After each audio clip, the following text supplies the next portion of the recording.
The lights are blinding. You don't think about that when you watch from home. You just see the spectacle, the chaos, the color. But when you're Marcus, standing in the center of that ring, the heat from the pyrotechnics still warming your face, the lights are all you feel.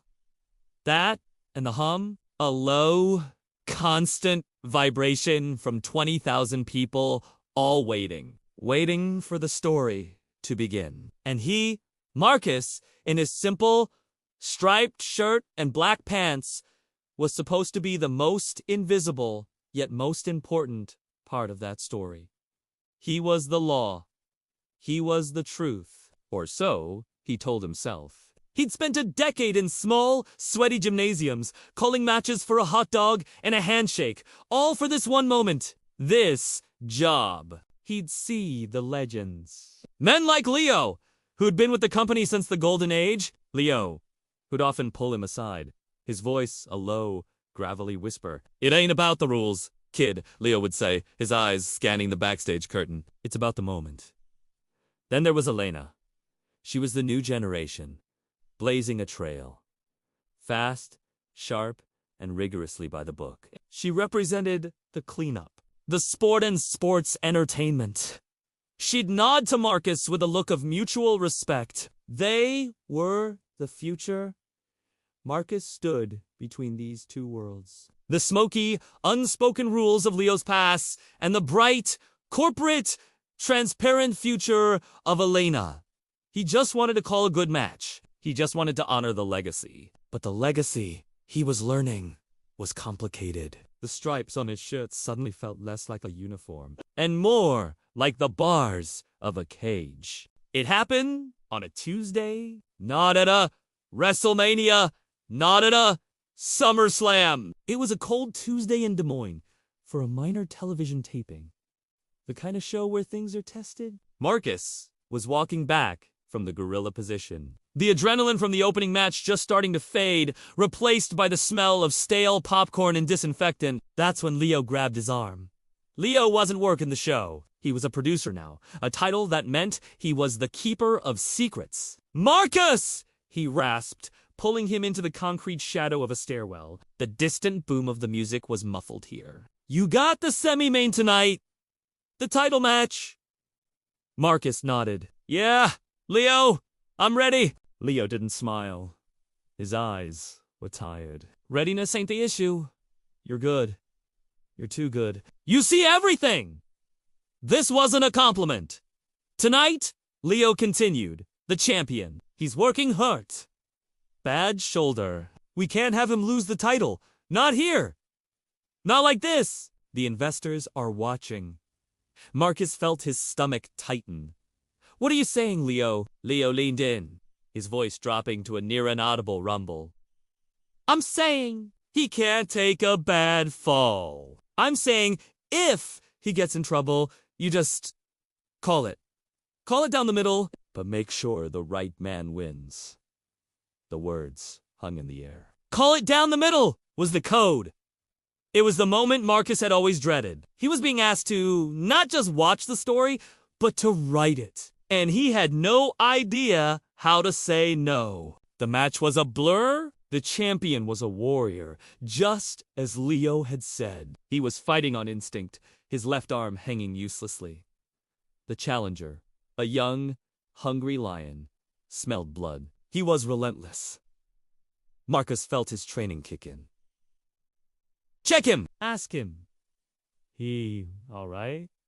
He was a good ref. He kept the action clean." But in the back of his mind, Leo's words were a rhythm, a drum beat. "Make sure the right man wins." The crowd was electric. They didn't see the injury. They saw the drama. They wanted a new champion. The challenger hit his finisher. 1, 2. The champion barely kicked out. The arena exploded. Marcus's heart was pounding. The challenger, frustrated, grabbed the champion. But the champion, in a burst of desperation, rolled him up. A small package. Marcus's hand hit the mat. 2. He saw it. Clear as day. The challenger's left shoulder was a millimeter off the canvas. It wasn't a pin. It was a mistake. A desperate, sloppy roll-up. He looked at the champion's eyes, pleading, exhausted. He looked at the challenger's face, fighting to push up. He heard 20,000 people scream. He heard Leo's voice in the stairwell. The right man. 3. He slapped the mat. The bell rang. A deafening, sickening silence, followed by a wave of confusion. Then boos. The champion retained. Marcus raised the champion's good arm, his own hand trembling. He had done it.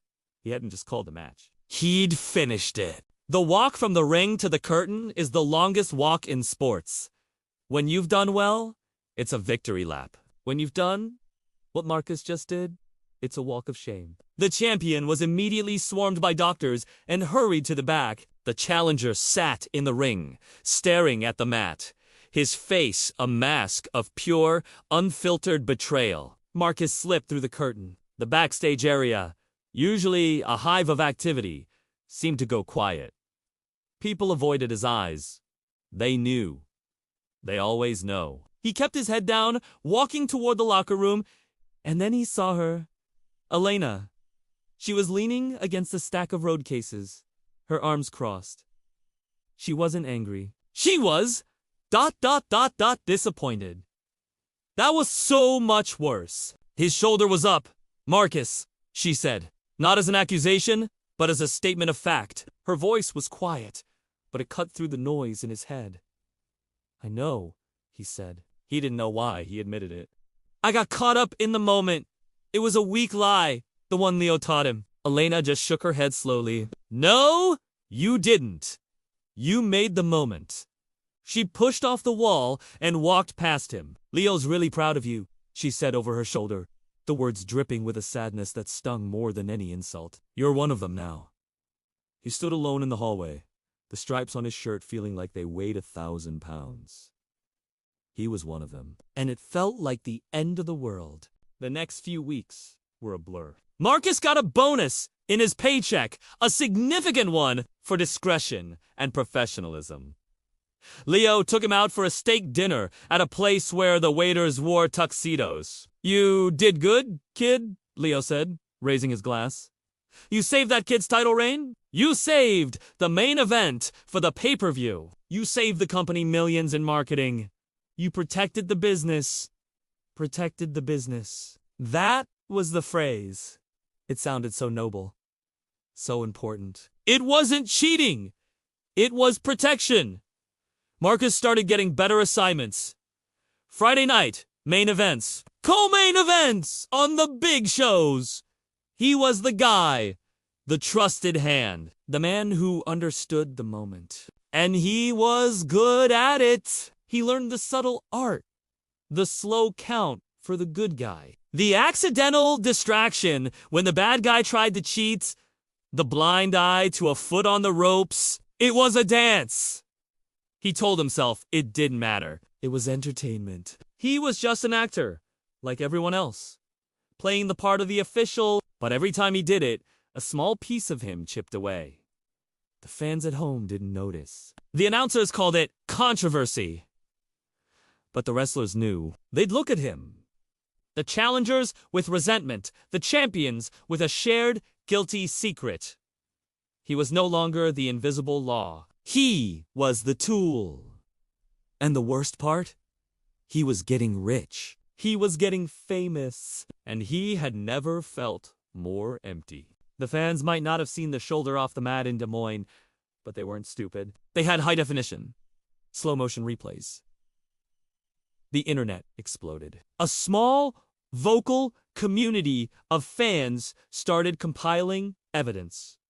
Marcus's crooked count. One video title screamed, "Proof the ref is on the payroll." Another declared they clipped every match he'd officiated since. They pointed out his slow count for the challenger in one match, his fast count for the champion in another. They dug up an old photo from his developmental days, a blurry selfie of him and the champion he'd saved, smiling at a Christmas party 5 years prior. They were friends all along. The fix is in. His phone buzzed constantly. His family called. His mother, who had been so proud, asked him, "Marcus, What are they saying about you online? They're saying you're a cheat. How do you explain protecting the business to your mom? How do you explain the gray area? He became a pariah, a meme. Ref Marcus was now a character in the story, the crooked ref. He'd go to arenas, and a section of the crowd would chant "Count faster." Or, "Check your accountant." He wanted to be invisible, but they had made him the center of attention. He was more famous than he ever dreamed, but for all the wrong reasons. The company, of course, loved the controversy. It blurred the lines. It generated buzz. For Marcus, it was a living nightmare. It was the big one. WrestleMania. The main event. Over 100,000 people screaming. This was the dream. This was what the hot dogs and handshakes were all for. This time, it wasn't Leo who approached him. It was a man in a flawless suit who smelled of expensive cologne and power. He met Marcus in his private referee locker room. "Marcus!" the suit said, his voice smooth as silk. "We have a situation." Marcus felt the familiar, cold dread. "The champion," the suit continued, "has a concussion. A bad one. He got it in his match last week. He's past protocol. Barely. But he's not right. He's stubborn. He's an old-school warrior. He will not quit. He will let the challenger literally end his career in that ring tonight before he taps out." The suit leaned against the locker. "We cannot let that happen. The company's liability, the man's life." "It's not worth it!" Marcus finally understood. "What? What do you want me to do?" The suit smiled, but it didn't reach his eyes. "The challenger is going to lock in his submission. The champion will not tap. You will ask him. He will not respond. And you will call for the bell. You will say he was unconscious. You will protect the champion from himself. You will protect the business." This was different. This wasn't just a fix. This was a screw job. This was the Hebner moment. This was the one that lives in infamy. "The champion will hate you for it," the suit said, turning to leave. "The fans will hate you for it. But the company will be very, very grateful." The noise was a physical thing. It wasn't a cheer. It was a roar, a wave of human emotion that washed over the ring. The match was brutal. The champion was, as the suit said, on another planet.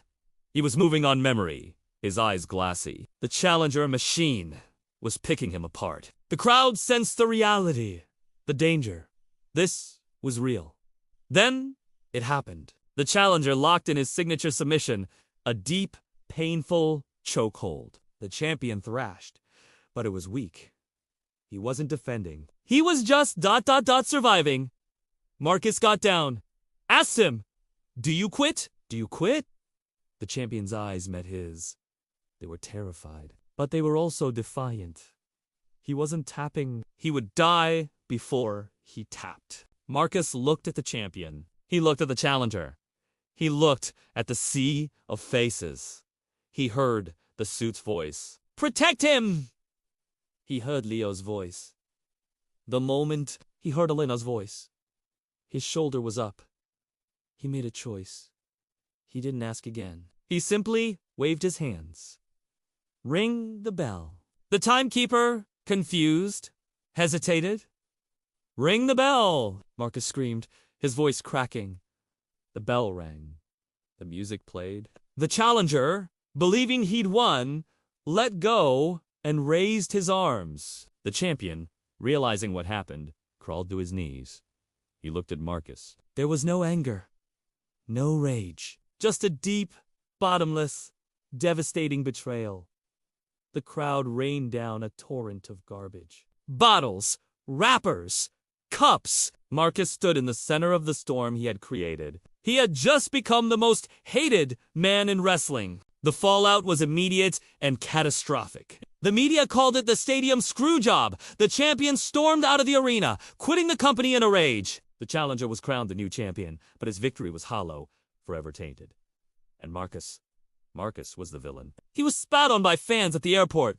His family received threats. The locker room, once his band of brothers, was split. The older generation, the Leos, clapped him on the back for making the tough call. The younger generation, the Elenas, wouldn't even look at him. Elena, in particular, was vocal. She told a wrestling podcast that what he did was a disgrace to the uniform and that he'd set officiating back 20 years. The man in the suit was true to his word. The company was grateful. They fined Marcus publicly for his controversial decision, but privately paid the fine and gave him a massive raise. They moved him and his family to a gated community. He was a pariah, but he was a rich pariah. He had protected the business, but the business had taken his soul. He'd watch the shows from home, see Elena refereeing main events, her calls crisp, clean, and celebrated. She was the trailblazer he was supposed to be. He was just the shadow, the bogeyman, the cautionary tale, the man who sold his integrity for a story that wasn't his to write. Years passed. The business moved on. New heroes, new villains. Marcus retired quietly. He took a job training new referees at the company's performance center, working with the rookies, far from the spotlight. Elena had become the head of officiating, a trailblazer who had fulfilled her promise. One day, she came to observe a training session. After the rookies had left, she sat on the ring apron next to him. The silence was long. "I've never asked you," she said, her voice softer now, mature. "Why did you do it that night?" WrestleMania? It wasn't like Des Moines. It wasn't a mistake. It was ... a choice. Why? Marcus looked at his hands, calloused from slapping the mat 1,000,000 times. "Because he was going to be paralyzed," he said, his voice a low whisper. He had 2 fractured vertebrae. "Not just a concussion!" "The suit lied to me. The doctor told me just before I went out. He takes one more bad bump. He's done." He wouldn't tap. He was too proud. Elena stared at him. "The SCREWJOB single quotes ... double quotes," she began. "Was a rescue," Marcus finished. "The champion hated me for it. The world hated me for it. But he walked out of that stadium. He plays with his kids today. He'll never wrestle again, but he can walk." Elena was silent for a long time. She finally stood up, looking at the empty ring. "All these years?" she said. "We thought you were the corrupted one, the one who rigged the match." Marcus stood up. "In this world," he said, "sometimes the only way to tell the truth is to tell the biggest lie of all."